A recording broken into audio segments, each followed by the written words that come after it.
जब हम कहते हैं कि 25 करोड़ लोग गरीबी से बाहर आए, तो ऐसा कुतर्क दिया जाता है कि 25 करोड़ बाहर आए तो फिर 80 करोड़ को खाना अनाज क्यों देते हो। परिवार में एक बीमारी आ जाए ना, मध्यम वर्ग का आदमी भी गरीब बनने से देर नहीं लगती है। और इसलिए हम अनाज देते हैं, अनाज देते रहेंगे, किसी को बुरा लगे या न लगे। हमारी सरकार का तीसरा टर्म दूर नहीं है। कुछ लोग इसे मोदी 3.0 कहते हैं। नीति और निर्माण, This conduct doesn't suit your ये position. नए भारत की नई दिशा दिखाने के लिए Please take your seat. जो दिशा हमने पकड़ी Please है, take your seat, sir. जो निर्माण कार्य हमने लिए हैं, बीते एक दशक में हमारा पूरा फोकस बेसिक सुविधाएं जरूर मिले उस पर हमारा ध्यान केंद्रित रहा है। आदरणीय सभापति जी, हर परिवार का जीवन स्तर ऊपर उठे, उसके जीवन में ईज ऑफ लिविंग बढ़े। अब समय की मांग है उसकी क्वालिटी ऑफ लाइफ में हम कैसे सुधार लाए। हम आने वाले दिनों में हमारी पूरी शक्ति, पूरा सामर्थ्य ईज ऑफ लिविंग से एक कदम आगे बढ़ करके क्वालिटी ऑफ लाइफ की तरफ हम बढ़ाना चाहते हैं। हम उसके लिए जाएंगे। आदरणीय सभापति जी, आने वाले 5 वर्ष न्यू मिडिल क्लास जो गरीबी से निकल करके बाहर आए हैं, ऐसे न्यू मिडिल क्लास को नई ऊंचाई और सशक्त बनाने के लिए हम अनेक विध कार्य पहुंचाने के लिए पूरा प्रयास करने वाले हैं। और इसलिए हमने सामाजिक न्याय का जो मोदी कवच दिया है ना, उस मोदी कवच को और मजबूत बनाया और ताकत देने वाले हैं।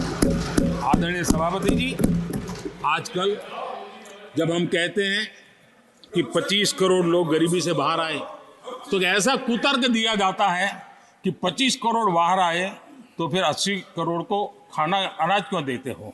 आदरणीय सभापति जी, हम जानते हैं कोई बीमार व्यक्ति हॉस्पिटल से बाहर आ जाए ना, तो भी डॉक्टर कहता है कुछ दिन इसको ऐसे ऐसे संभालिए, खाने में परहेजी रखिए, ठीक ना करिए, फलाना करिए। ये कहना क्यों, कहीं दोबारा वहाँ मुसीबत में ना आ जाए।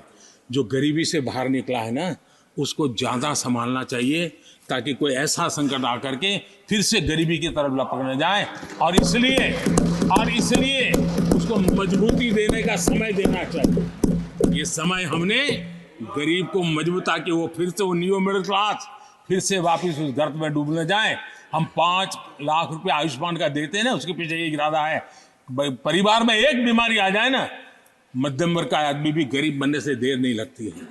और इसलिए गरीबी से बाहर निकलना जितना जरूरी है, उतना गलती से भी गरीबी की तरफ पीछे न चला जाए, उसके लिए ध्यान रखने की आवश्यकता है। और इसलिए हम अनाज देते हैं, अनाज देते रहेंगे, किसी को बुरा लगे या न लगे। 25 करोड़ गरीबी से बाहर निकले हैं, न्यू मिडिल क्लास हुए हैं, लेकिन मुझे समझ है, मैं उस दुनिया जीत करके आया हूं, उनको जरूरत ज्यादा है। और इसलिए हमारी ये योजना जारी रहेगी। आदरणीय सभापति जी,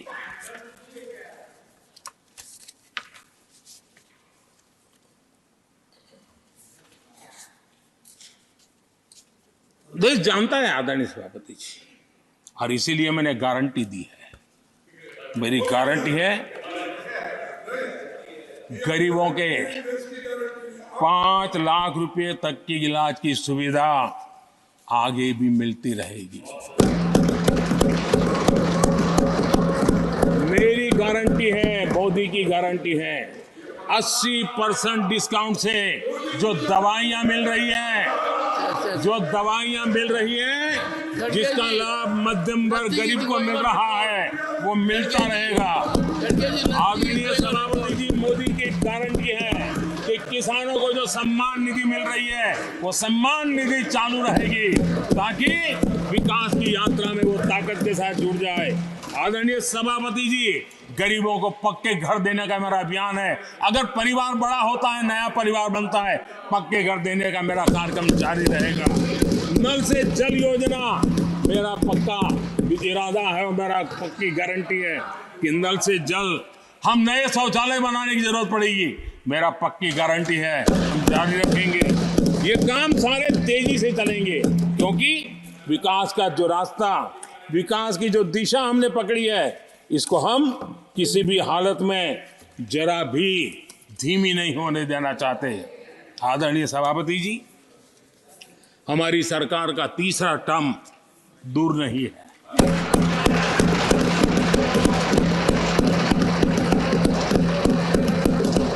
कुछ लोग इसे मोदी 3.0 कहते हैं।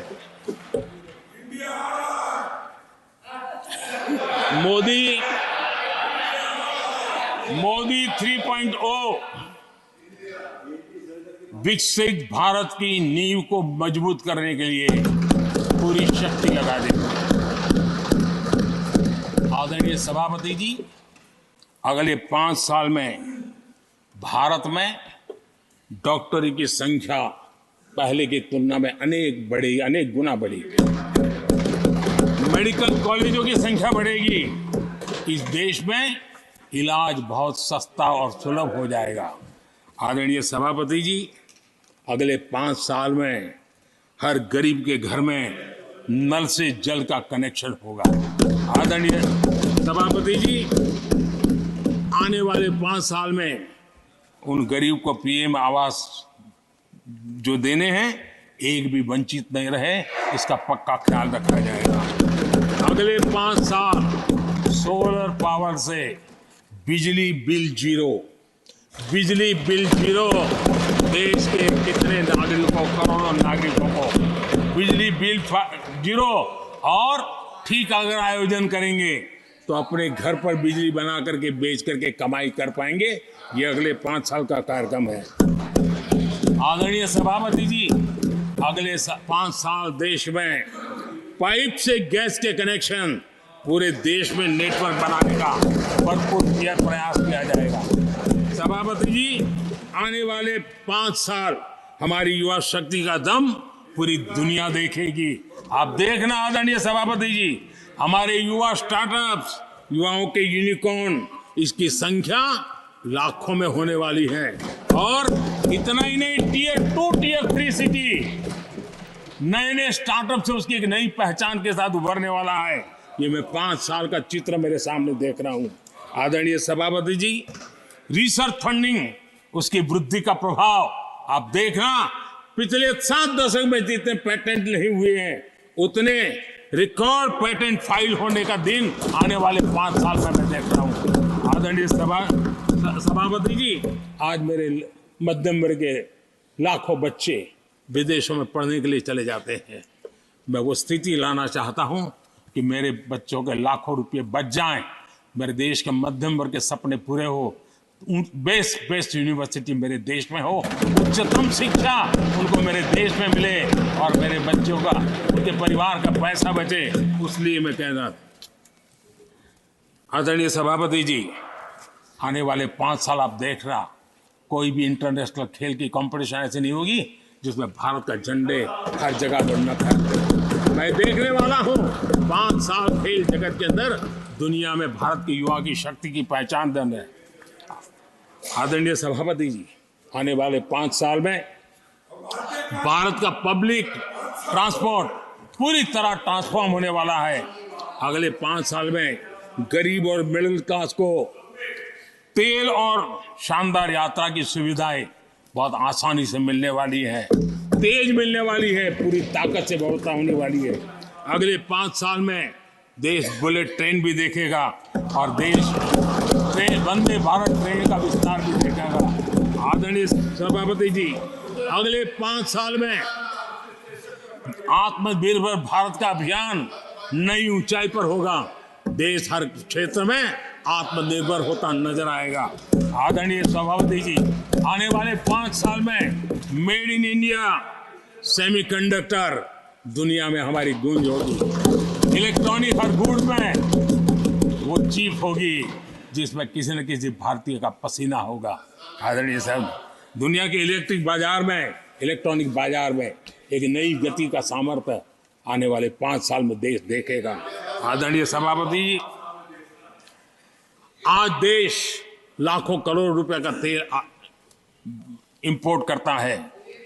अपनी ऊर्जा जरूरतों के लिए हम ज्यादा से ज्यादा आत्मनिर्भर बनने की दिशा में काम करेंगे और मुझे विश्वास है हम ऊर्जा जरूरतों पर जो डिपेंडेंसी है वो कम करने में सफल होंगे। इसे इतना ही नहीं, आदरणीय सभापति जी, ग्रीन हाइड्रोजन अभियान हम दुनिया के बाजार को लालायित करने की दिशा में आगे बढ़ रहे हैं। हमारा ग्रीन हाइड्रोजन ऊर्जा जरूरतों को पूरा करने का सामर्थ्य रहेगा। इथेनॉल की दुनिया में हम तेजी से आगे बढ़ रहे हैं। हम 20% का लक्ष्य प्राप्त करके हमारे लोगों को ट्रांसपोर्टेशन में सस्ता मिले, इसकी व्यवस्था होगी। आदरणीय सभापति जी, जब मैं 20% इथेनॉल की बात करता हूं, उसका सीधा लाभ मेरे देश के किसानों को होने वाला है। किसानों की नई बचत मिलने वाली है। देश के हजारों करोड़ रुपए आज खाद्य हम कृषि प्रधान देश तो कहते हैं, लेकिन आज भी हजारों करोड़ रुपयों का खाने का तेल हमें बाहर से लाना पड़ रहा है। हमारा देश के किसानों पर मुझे भरोसा है और मुझे पक्का भी जो नीतियों को लेकर के हम चलते हैं, एडिबल ऑयल में मेरा देश बहुत एक आत्मनिर्भर 5 साल में हो जाएगा और जो पैसा बचेगा मेरे देश के किसान की जेब में जाएगा, जो आज विदेश के बाजार में जाता है। आदरणीय सभापति जी, केमिकल की खेती के कारण हमारी धरती माँ को बहुत नुकसान हो रहा है। आने वाले 5 साल में नेचुरल फार्मिंग की तरफ देश के किसानों को ले जाने में हम सफलतापूर्वक आगे बढ़ेंगे।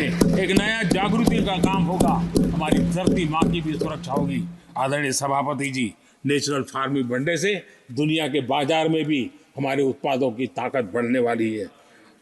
आदरणीय सभापति जी, यूएन के माध्यम से मैंने मिलेट का अभियान चलाया। श्री अन्न तक के राते आज हमने उसकी पहचान दी है। मैं वो दिन दूर नहीं देखता हूं जबकि आने वाले 5 साल में दुनिया के बाजार में सुपर फूड के रूप में मेरे गांव के छोटे छोटे किसानों के द्वारा पैदा हुआ मिलेट, श्री अन्न, दुनिया के बाजार में प्रतिष्ठा होगी, सुपर फूड की प्रतिष्ठा होगी। आदरणीय सभापति जी, ड्रोन खेतों में एक नई किसानों की ताकत बन करके उभरने वाला है। 15,000 ड्रोन दीदी का कार्यक्रम ऑलरेडी हम लॉन्च कर चुके हैं। ये तो शुरुआत है, आगे बहुत सफलता दिखती है। आदरणीय सभापति जी, हम नैनो टेक्नोलॉजी को एग्रीकल्चर में लाने में प्रयोग अब तक सफल हुए हैं। हमने नैनो यूरिया में बहुत बड़ी सफलता पाई है, नैनो डीएपी की दिशा में सफलता पाई है और आज एक बोरी भर खातर लेकर के घूमने वाला किसान एक बोतल के खातर से काम चला लेगा, वो दिन दूर नहीं है। आदरणीय सभापति जी, सहकारिता क्षेत्र में हमने एक नई मिनिस्ट्री बनाई है। उसके पीछे इरादा है कि एक सहकारिता का पूरा जन आंदोलन नई ताकत के साथ उभरे और 21वीं सदी की आवश्यकता के अनुसार उभरे, उसको भी हम, और उसका सबसे बड़ा लाभ हम 2 लाख भंडारण का काम जो हाथ में लिया है, जब 5 साल के भीतर वो पूरा हो जाएगा, छोटा किसान को भी अपनी पैदावार को रखने की जगह मिल जाएगी। किसान तय करेगा किस भाव से बाजार में बेचना है, नहीं बेचना है। उसको जो बर्बाद होने का डर था वो खत्म हो जाएगा और किसान की आर्थिक ताकत बढ़ जाएगी। पशुपालन और मछली पालन पक्का मैं कहता हूँ नए रिकॉर्ड बनाने वाले। आज हमारे यहाँ पशु की संख्या है लेकिन दूध की उत्पादन कम है। हम इस स्थिति को बदल देंगे। फिशरिंग एक्सपोर्ट करने की दुनिया में हम बहुत बड़ी तेजी से विकास करेंगे, ये भी मेरा पूरा विश्वास है। हमने एफपीओ की जो रचना का प्रारंभ किया है, अनुभव बहुत अच्छा है। 5 साल के भीतर किसानों की एक नई संगठन की शक्ति और कृषि उत्पादन में वैल्यू की ताकत, ये लाभ मेरे देश के किसानों को अवश्य मिलने वाला है। आदरणीय सभापति जी, G20 की सफलता ने साफ कर दिया है और दुनिया में कोविड के बाद जो खुलापन आया, उस खुलापन का सबसे बड़ा लाभ हमने देखा है कि विश्व का ध्यान भारत की तरफ गया है और इसलिए एक बहुत बड़ा क्षेत्र टूरिज्म आने वाले दिनों में होने वाला है और जो सबसे ज्यादा रोजगार देने वाला है। आज विश्व के कई देश हैं जिसकी पूरी इकोनॉमी टूरिज्म पर निर्भर है। भारत में भी बहुत से राज्य ऐसे बन सकते हैं जो उनकी पूरी इकोनॉमी का सबसे बड़ा हिस्सा टूरिज्म होगा और वो दिन दूर नहीं है। जिन नीतियों को लेकर के हम चल रहे हैं, भारत एक बहुत बड़ा टूरिस्ट डेस्टिनेशन बनने वाला है। आदरणीय सभापति जी, जिसका हिसाब किताब पहले बहुत कम हुआ करता था, जिसकी बातें सुन करके हमारी मजाक उड़ाई जाती थी, जब मैं डिजिटल इंडिया की चर्चा करता था, जब मैं फिनटेक की चर्चा करता था, तब मैं जरा आउट ऑफ बॉक्स के बातें कर रहा हूं, वैसा लोगों को लगता था। आउटडेटेड सोच वालों के लिए सामर्थ्य का अभाव था। लेकिन मैं पूरा विश्वास से कहता हूं आदरणीय सभापति जी, आने वाले 5 वर्ष डिजिटल इकोनॉमी की दुनिया में भारत का डंका बजने वाला है। भारत एक नई धरती और डिजिटल व्यवस्थाएं भारत के सामर्थ्य को बढ़ाने वाली है। विश्व मानता है कि एआई का सबसे ज्यादा उपयोग कोई करने का सामर्थ्य किसी देश में होगा तो हिंदुस्तान में होगा। लेटेस्ट से लेटेस्ट टेक्नोलॉजी का उपयोग मेरा देश करेगा। आदरणीय सभापति जी, स्पेस की दुनिया में भारत का नाम रोशन हो रहा है। हमारे वैज्ञानिकों का पराक्रम नजर आने वाला, और आने वाले 5 साल का जो कार्यक्रम है ना, मैं आज उसको शब्दों में बयान नहीं करना चाहता हूं, लेकिन विश्व को अचंभित करने की दिशा में हमारे वैज्ञानिक स्पेस की दुनिया में भारत को ले जाएंगे, ये मेरा पक्का विश्वास है। आदरणीय सभापति, ग्रास रूट लेवल की इकोनॉमी में बहुत बड़ा बदलाव, 10 करोड़ स्वयं सहायता जूथों में हमारी माताएं बहनें जुड़ी हो, और 3 करोड़ हमारी लखपति दीदी, ये अपने आप में हमारे बेटियों के उत्कर्ष की गाथा लेकर। आदरणीय सभापति जी, ऐसे अनेक विविध क्षेत्र हैं जिस क्षेत्र में मैं साफ देख रहा हूं आने वाले 5 साल भारत, कभी हम सुना करते थे स्वर्णिम युग था, मुझे वो दिन दूर नहीं दिखते जब 5 साल में वो मजबूत नींव आएगी और 2047 तक पहुंचते पहुंचते ये देश उस स्वर्णिम युग को फिर से जीने लगेगा। इस विश्वास के साथ आदरणीय सभापति जी, विकसित भारत ये शब्दों का खेल नहीं है, ये हमारा कमिटमेंट है, और इसके लिए हम समर्पित भाव से, हमारी हर सांस उस काम के लिए है, हमारी हर पल उस काम के लिए है, हमारी हर सोच उस काम के लिए समर्पित है। उसी एक भावना के साथ हम चले हैं, चल रहे हैं, चलते रहेंगे, और देश आगे बढ़ता रहेगा, ये मैं आपको विश्वास दूं।